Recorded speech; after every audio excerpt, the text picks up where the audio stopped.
Good morning. Have a nice day.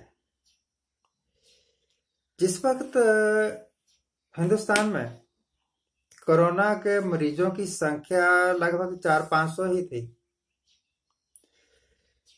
तब हुक्म दिया गया था कि भाई थाली बजाओ, थाली बजाओ। तो थाली बजाते बजाते लोगों ने पटाखे भी चला दिए थे, गली में आकर डांस भी कर दिया था और नारे भी लगा दिए थे, गो कोरोना गो। तो ना तो कोरोना गया, ना ही ये जाने वाली कोई चीज थी। पैर पसार के बैठ गया। बाद में कई टोटके करने पड़े। सभी ने दिल खोल के किया, मैंने नहीं किया। ना तो मैंने थाली बजाई थी, ना ताली बजाई थी, ना पटाखे चलाए थे, या और जितने भी ऊट पटांग प्रोग्राम दिए गए थे, मेरे जैसे और भी बहुत से ने नहीं किया था। अब मरीजों की संख्या 5.5 लाख से ऊपर हो गई है और 24 घंटे में मरीज, लास्ट 24 घंटे जो गुजरे हैं, मरीजों की संख्या हो गई है, बड़े मरीज 19,500, यानी कि 500 से कम है, 20,000।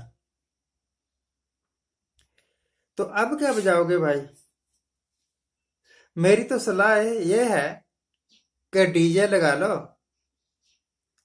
और डांस करो। इसमें बीजेपी वाले बड़े बड़े लीडर्स भी डांस करें, पब्लिक भी डांस करे, और मोदी मोदी कह के जो लोग नारे लगाया करते थे वो भी डांस करें।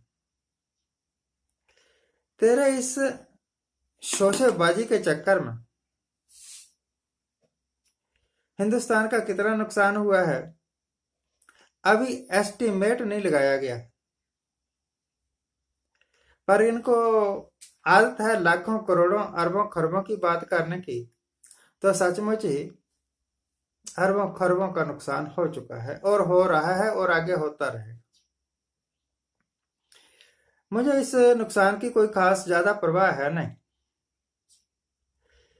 जो मुझे परवाह है वो ये है कि स्टूडेंट्स, चाहे वो माइनर हो चाहे बड़ी क्लासेस के हों, उनका भविष्य सरकार बड़ी बेदर्दी से खराब कर रही है। एक स्टूडेंट का भविष्य तब भी खराब होता है जब उसको बिना परीक्षा के प्रमोट कर दिया जाता है, और एक स्टूडेंट का भविष्य तब भी खराब होता है जब उसको कहा जाता है स्कूल तो नहीं खुलेंगे, तुम ऑनलाइन पढ़ाई कर।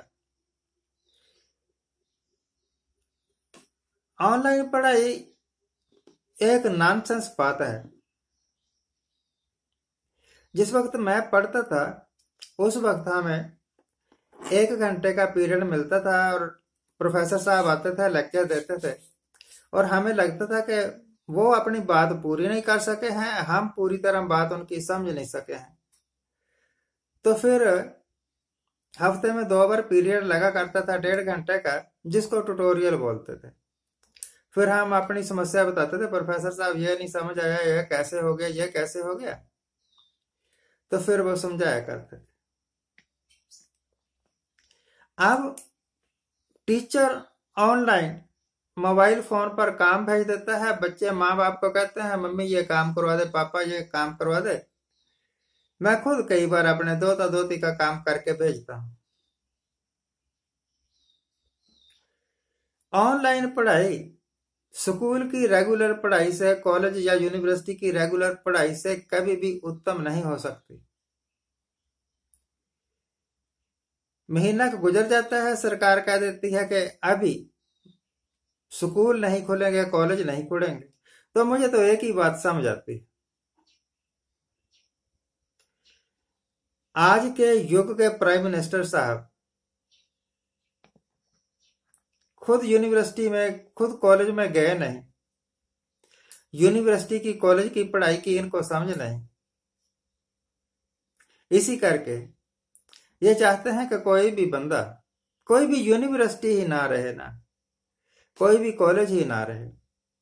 पिछले 6 साल का इनका रिकॉर्ड निकाल के देखो, लगातार एजुकेशन पर इनका बजट कम होता रहा। सरकारी यूनिवर्सिटीज को ग्रांट कम होती रही। सरकारी यूनिवर्सिटी की हालत दिन पर दिन कमजोर करने की कोशिश होती रही।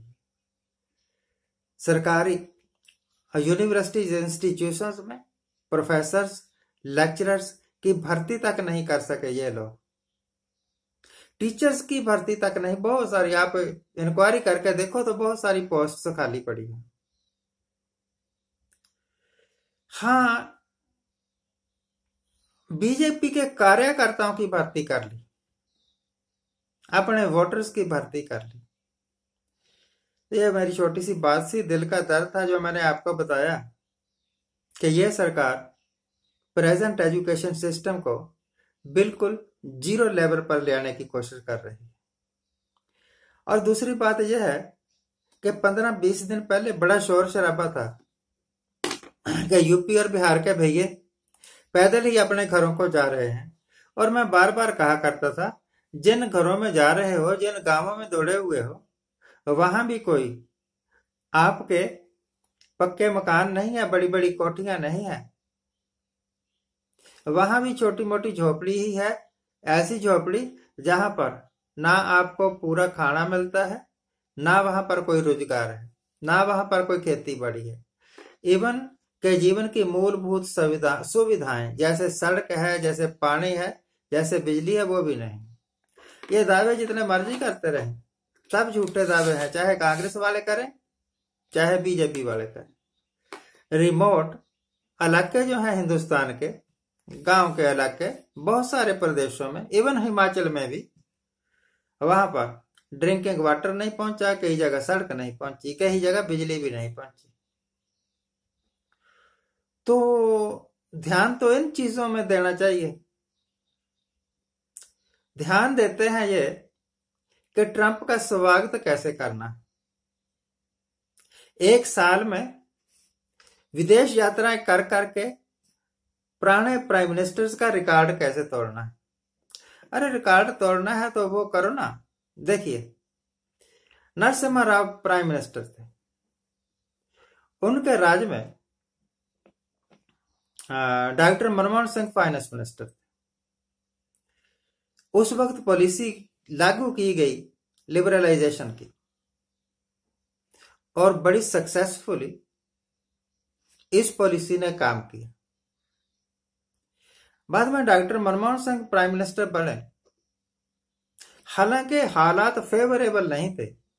एवं देन सक्सेसफुली वो 10 वर्ष तक प्राइम मिनिस्टर रहे, और जो कुछ कहा सो किया, और जो कुछ किया उससे देश का लाभ ही हुआ। ये 6 साल से प्राइम मिनिस्टर है। इन्होंने जो कुछ कहा सो किया नहीं, जो कुछ किया सो उसका लाभ कोई नहीं हुआ, नुकसान ही हुआ। प्रूफ आपके सामने है, अर्थव्यवस्था की दुर्दशा हो गई है। तो अपने आप को सबसे बुद्धिमान समझने वाला किसी दूसरे से वैल्यूएशन करवा ले कि क्या वो सचमुच बुद्धिमान है, तो सर्टिफिकेट मिल जाएगा। आज के लिए इतना ही। आज जिनका जन्मदिन है उनको हैप्पी बर्थडे, आज जिनकी मैरिज एनिवर्सरी है उनको बहुत बहुत शुभकामनाएं। चलते चलते देश की बागडोर जिनके हाथों में है, उनको मैं एक बात कहना चाहता हूं कि किताबों से, पढ़ाई से, यूनिवर्सिटी से उनको कोई खतरा नहीं है। पढ़ाई को होने दो, यूनिवर्सिटीज को खुलने दो, उनको प्राइवेट मत करो। मैं एक यूनिवर्सिटी, सरकारी यूनिवर्सिटी का पढ़ा हुआ हूं। आज जो प्राइवेट यूनिवर्सिटीज के लोग आ रहे हैं उनको एक एप्लीकेशन तक नहीं लिखनी आती। खैर, hoping for a brighter future of India. Thank you very much for watching. Thank you very much.